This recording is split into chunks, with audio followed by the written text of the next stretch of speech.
What's going on, everybody? Today we're working on this special case Western Digital PCSN530 NVMe SSD.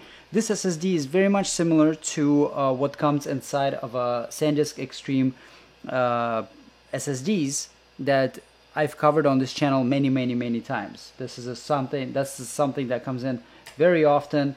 I just did one right before this video, and today is going to be something new. This is first time I see this problem happen on any type of device, but the fact that this is coming out of a HP laptop is very surprising to me, and I would rather have these devices inside of HP laptops than something else that cannot be fixed, you know. I see a large number of this type of SSDs coming in, so I guess it's all good news. Looking at this label here, firmware HP S2, that kind of indicates to me that it's a HP firmware. HP part number, that's the part number that HP uses to numerize those SSDs, but technically it's a Western Digital production, SanDisk controller, SanDisk memory. So looking at this thing here, in a violent attempt to remove the SSD from the laptop, the owner of the device broke off the key, and there's the key right here. I am not going to try to figure out what it takes to repair this. There probably is an option to repair it, you know, but I don't want to assume that all we need to do is just connect this line, connect this via, and then whatever is on the other side, connect that as well, and then we'll be all set. This thing is a multi-layer board. There's gonna be something broken in between, and digging into it is just gonna take too much time, and we may end up with non-functional device if we don't connect everything completely. So this is gonna be somewhat like a rather case of interest rather than a success outcome. For successful outcome, for me, I think the best way would be to use a donor platform like I have here and swap out both memory and controller, because on this device, guys, you cannot use just simple swap of the NAND, transfer it over to the donor board and get it to work. It's not going to work.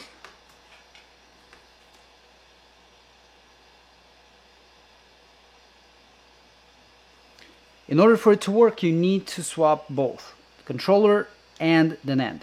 So those of you who are supporting our channel on Patreon might have seen this device already. I did a quick unboxing earlier this week. Today we'll get a chance to use it. Actually, very excited to see it in action. It's a new jig that I got, made by Mechanic, and it's got two sides of rails where you can mount your devices. So for the swaps, as you can imagine, it's very convenient because you can mirror both of your devices in the same position, and when you do the swap, it's or at least the removal, I mean, I'm probably maybe I'll just use that for the swap as well. We'll see. So to remove it here and place it here, what do we need to do? First of all, let's just begin by testing that the donor that we have is functional and we have access to the data. So I'm gonna plug it into PC3000 Portable right now. By the way, I just placed my order for Portable Pro. I'm stoked. Next week, guys, we're gonna get it probably. I'm hoping it's gonna come in soon enough. Now we'll get to check it out. Portable Pro. So here we go. Test it. Power up. We get PHY light. Amazing. Go into universal utility. All clean. Seems like we got good consumption. We got, you see here, it even gives the Western Digital model here, even though it's clearly coming out of a SanDisk Extreme SSD. The only difference is that this is a slightly upgraded version, I guess, SN550. But as far as the routing of the device goes, I don't think there's going to be any differences. Most likely they are absolutely the same. So let's check sector access, whether or not we got such thing happening here. And we do. First sector accessible, last sector accessible.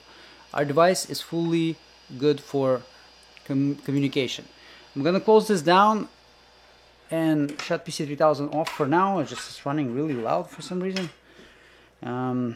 Just in time for the upgrade, I guess. But not sure why, but the fan on this thing was always loud. Not that it's really bothering me, but you know, when you're recording, it can affect the audio.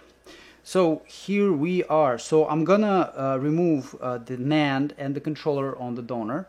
I'm gonna remove the NAND and the controller on the patient.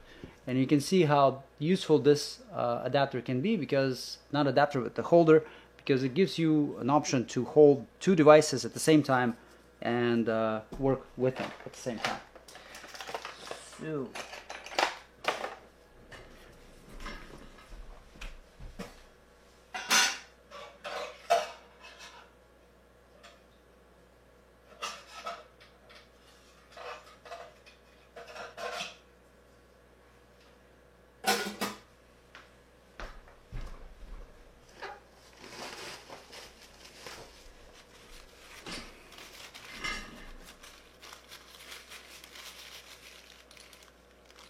cleaned up these tools in ultrasonic bath. The spatula, very important part here, very important tool here. So that's linked. Would be nice to have the new preheater platform that I picked up, but I kept it at the shop just because, you know, here I usually work with small devices like SSDs and flash drives. And at the lab, I'll be working more on motherboards that need removal of SSDs, like surfaces and stuff. So here we are. Let's dump some flux on this and power on all of the devices.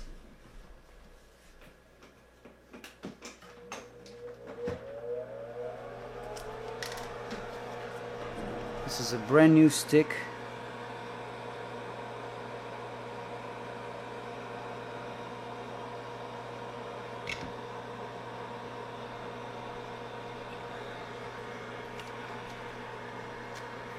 Brand new flux, and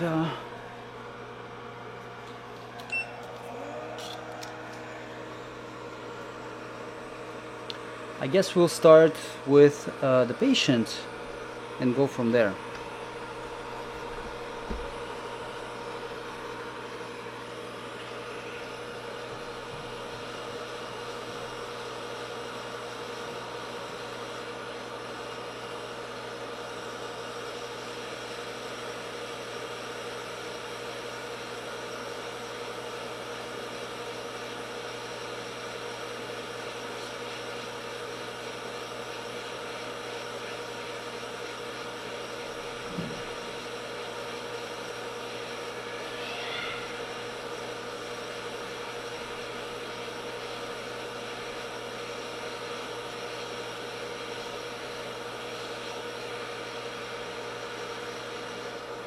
The controller is off.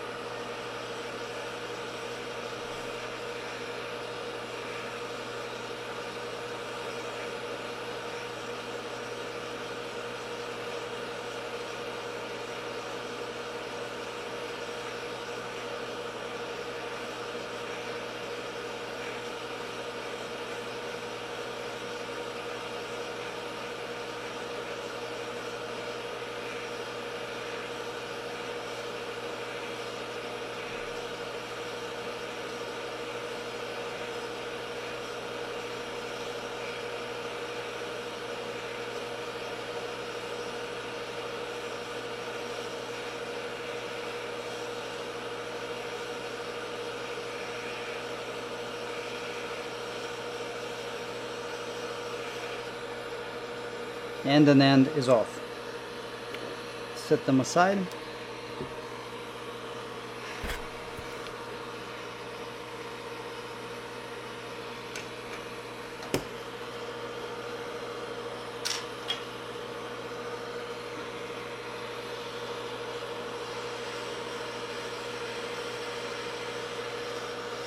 think on this one the controller was already removed, so if it's been reballed with lead-free solder, it's gonna come off a lot faster and easier. Yeah, you can see that took no effort.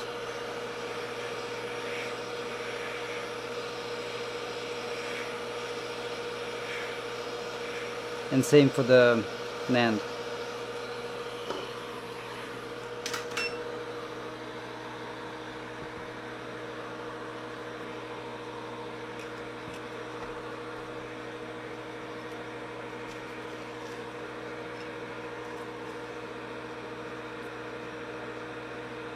Yeah, so they're in the same type of package. The chips are the same, so it's just a matter of prepping this platform and mounting a new device on there. So the key to this is to have the correct parts, because obviously getting these parts, if you don't have access to lots of them like I do, it's gonna be extremely difficult. These SSDs are not easy to find these days, because SanDisk I guess upgraded the type of a production that they were running, and now they're all second generation type of thing, which is a slightly different device that doesn't have similar issues to the one that was very popular before. Let's see.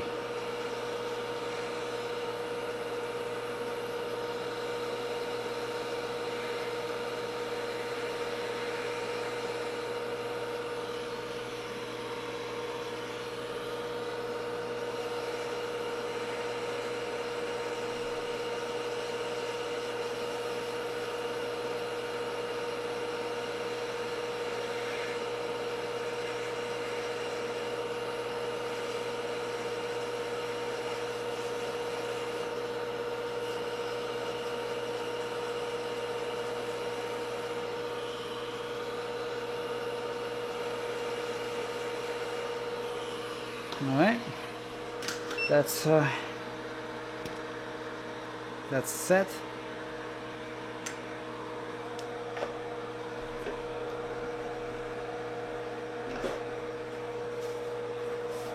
Gonna need a paper towel for the next part, for the reball.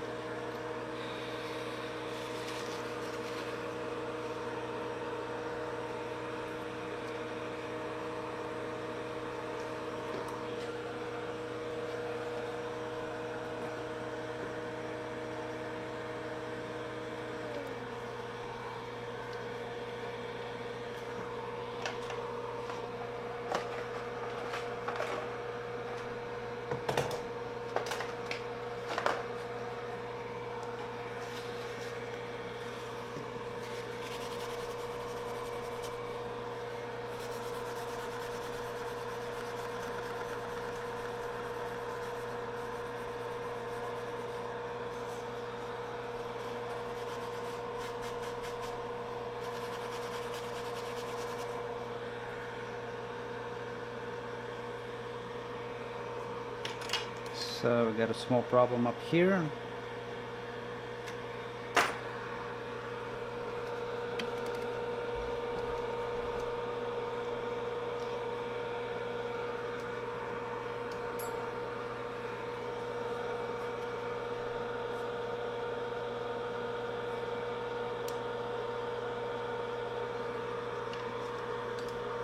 Maybe not.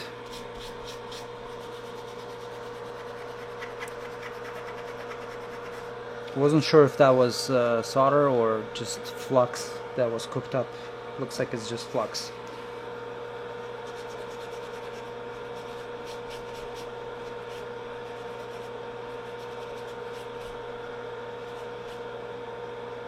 So there we go. Our interface is fairly clean. Pads for the NAND are clean.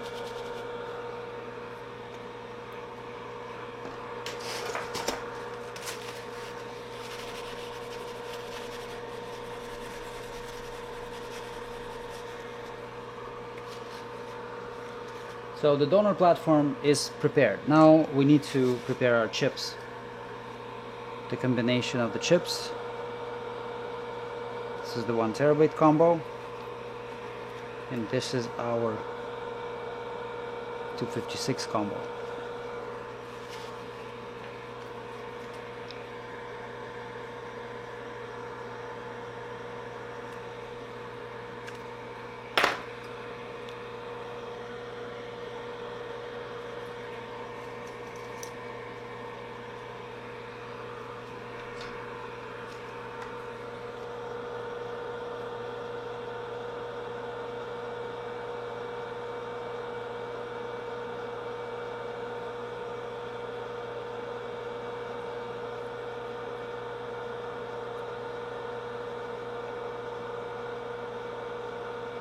Gonna clean this up with Caster.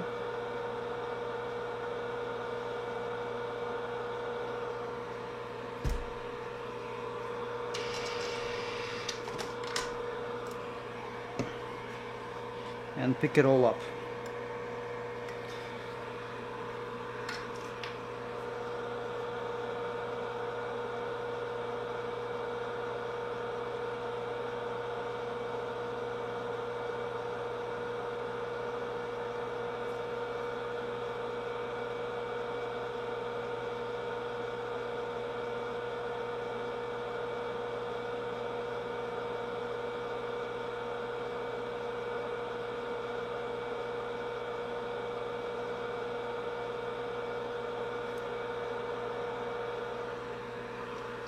That's it. That's all.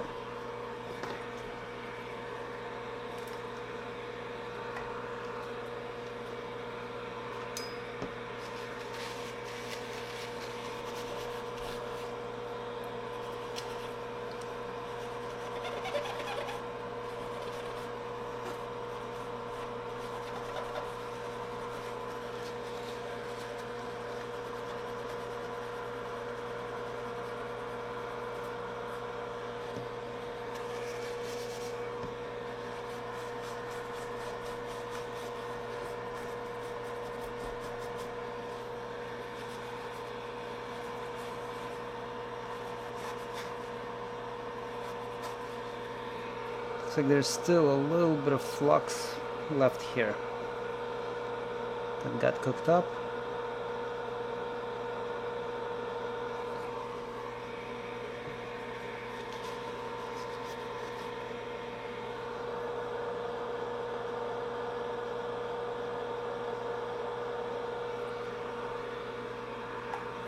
All cleaned up now. I'm gonna get another paper towel, to be honest. So this one is soaked.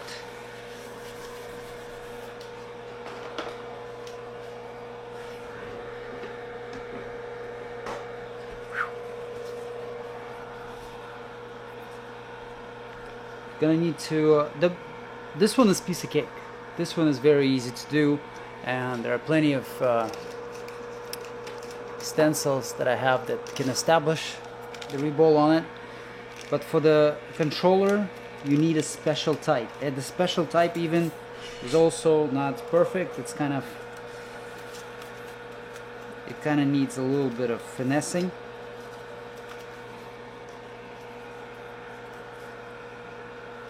And for some reason I don't see it now.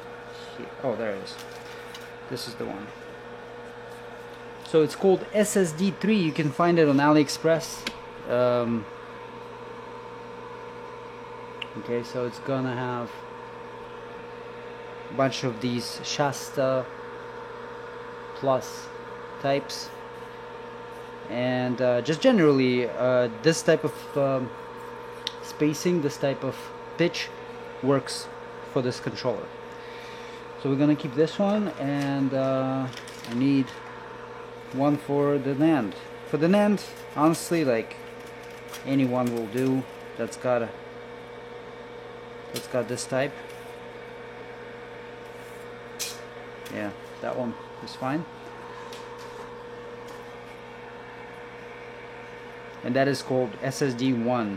Is where I see it. Okay, let's do the controller first, because that sorry, the memory first, because it's an easy one, and we'll get that out of the way. So, although this specific design of the chip doesn't have its stencil, but we can use this 316 because it's gonna use up all of the holes. Just gonna have to pick up the extra ones that are not gonna be in use. So the recommended paste for me is 148 by Mechanic. That stuff is really good. Let's bring this down to 270. If the paste is a little bit too wet, you can always dab it into your paper towel to absorb some moisture and give it more solid consistency. You don't want to have a runny paste on chips that's got big balls like that. It's gonna get underneath the stencil and leak, making the balls uneven across the platform.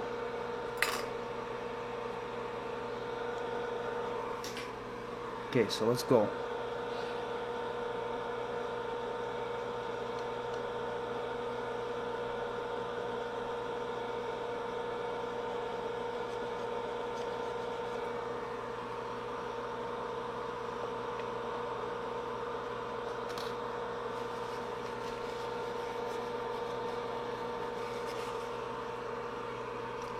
You don't have to use bend tweezers for this, but they're just nice because they cover, you know, they hold down a larger area. Because with heat, stencil may start to bind. Like this is a thick stencil, so probably won't bind, but holding it down is very important.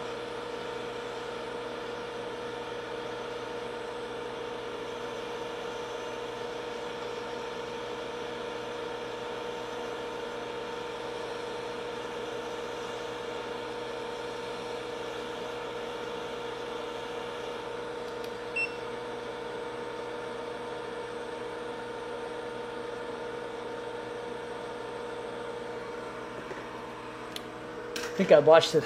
I think I actually shifted the chip over. Yeah, I did. That sucks. Well, that means we're gonna have to clean the adapter, clean the spacer.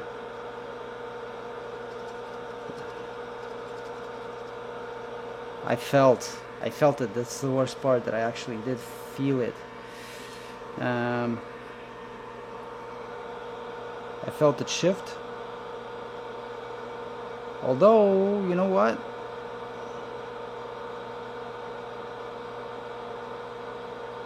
No. I'm just gonna redo this. This is a very easy chip to redo. I mean, it's a let's just say it's a hard chip to make a mistake on. And I somehow managed to achieve that. I'm just gonna fix the mistake because I want this thing flawless.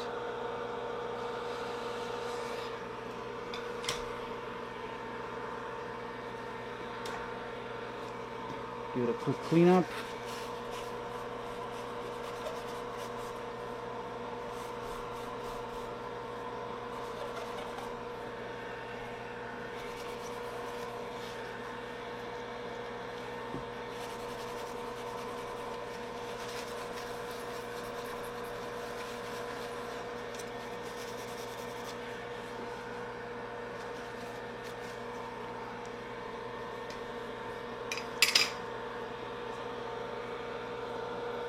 Well, at least we got consistency of paste really good, so that's That's good news.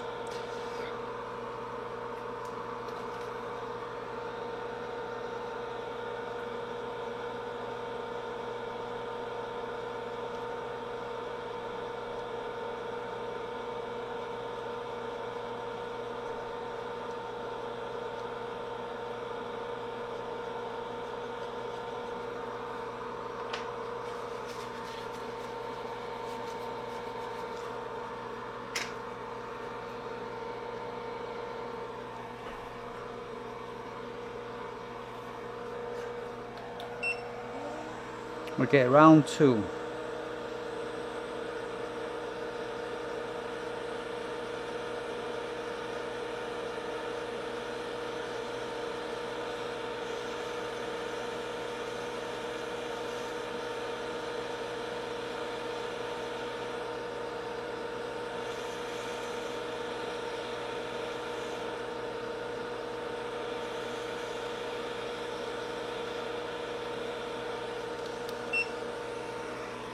Now here is my tip to you guys. If you do this, when you're cleaning,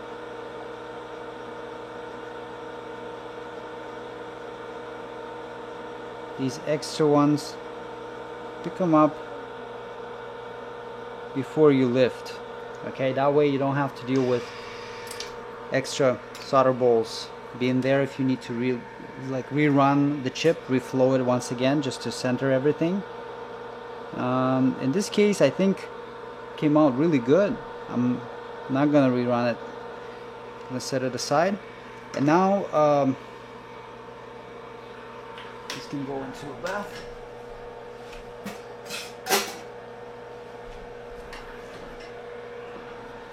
Now let's do the controller. So the controller is a little bit more of a challenge. Not that it's a tough piece to redo, it's just it's easier to make a mistake. And if we made a mistake on the last piece, that's supposedly an easy one,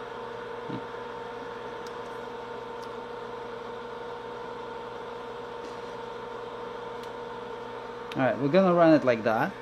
I still have paste left. We don't need a lot here, so I'm just gonna smudge the area that we're gonna need to use. Not going too far out, because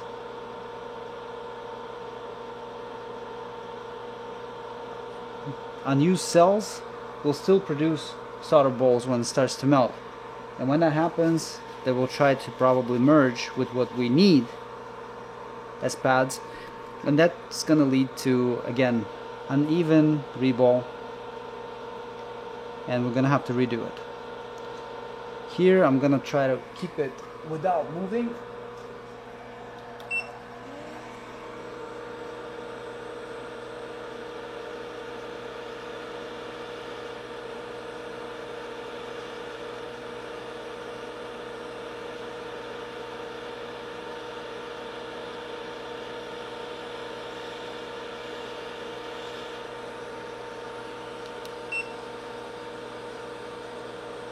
Alright, I like what I'm seeing for now. Let's see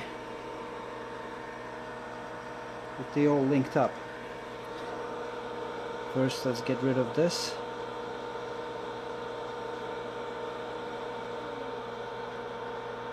Yeah, it looks amazing. That actually came out fairly quickly and easy.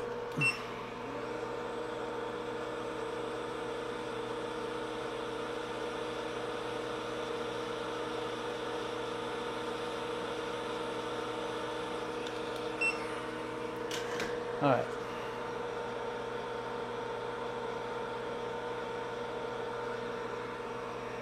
That's perfect. All right, so our chips are done. Our donor is ready. So let's do this thing.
All right, I'm ready.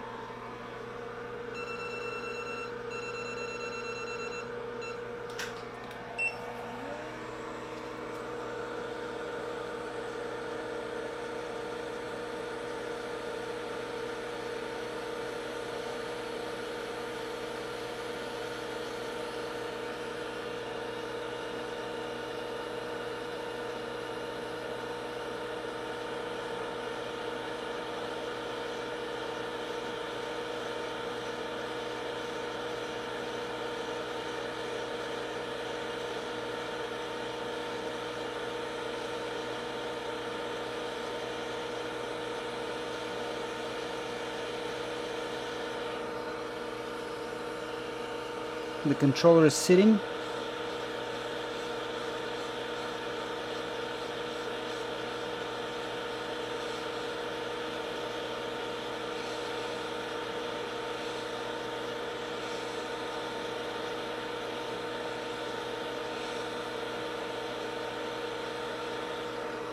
And the NAND is sitting.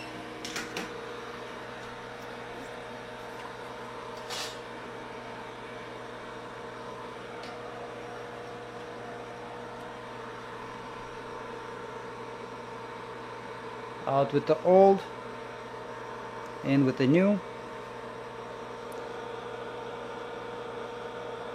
Interface is clean. Just wait for it to cool off a little bit and plug it in.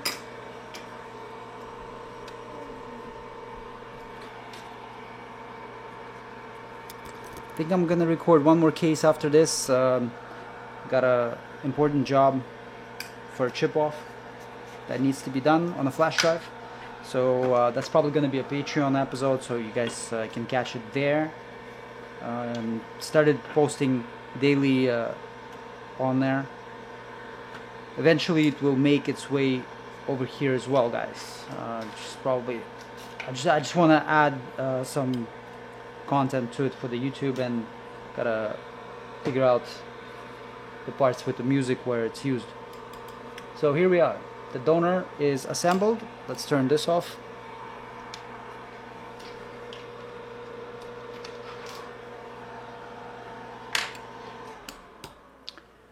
Plug it into PC3000 and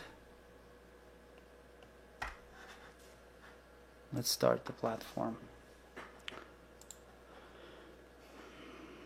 So auto detect, we got PCI Express recognition. That's first step. That means controller is talking to the interface, and here we are. We got PHY status light, power up. If we get the ID, and we do, WDC PC SN, basically the stuff that you guys saw on the label of this unit. I think I still have the label. It's a little bit burnt, but there she is. Serial number is ending with the 4525. And what do we got in our utility? We got 4525. Alright, so looks like we revived it, guys. And if we go into sector edit, we got signature here. Create a copy into virtual disk. The only thing, guys, we may be facing is the BitLocker. I believe there is a BitLocker on there. But because because it's an HP laptop, so for BitLocker we're gonna need a recovery key. Yeah, this lock right here indicates that it's a BitLocker. I'm looking at the ticket of the client, and it looks like we already have the key from them. So we're gonna add this key, and now the device has a padlock open. We can now image the data while it's getting decrypted on the flight. MFT map, it's got 800 megabyte MFT, and we can't image it right now. We just need to create a submap using the drive info, and now we can scan the chains. So it goes about 30 megabytes, 50 megabytes, 65 even. All right, so it's reading as if it's new, basically. So there's our MFT record. Do we have any beat sectors or something like that? No. Or yes? How did that go unnoticed?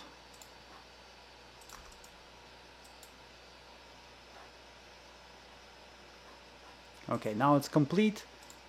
Let's make sure that we have all of these clean. Yeah, see, none of the sectors are missing, unread, or have errors. At this point, we can just go into scan MFT. When the MFT is scanned, we can target the data directly, guys. So that's pretty much it for today. With this episode, the case is successful. 256, we could probably easily image the whole thing just to be on the safer side without bothering of catching the specific data. And then when we do the extraction, we could, select whatever the client wants and send that directly. This is compact enough recovery for the cloud upload, so that's what we would probably use. But this is somewhat local client. Maybe we'll just ship a flash drive with their content but when we're back on Monday. Thank you guys for watching. If you have an SSD that broke, that failed, that stopped working, that you need data off of, link in the description will take you to our website where you can request it. Thank you very much for tuning in, and I'll see you all in the next episode.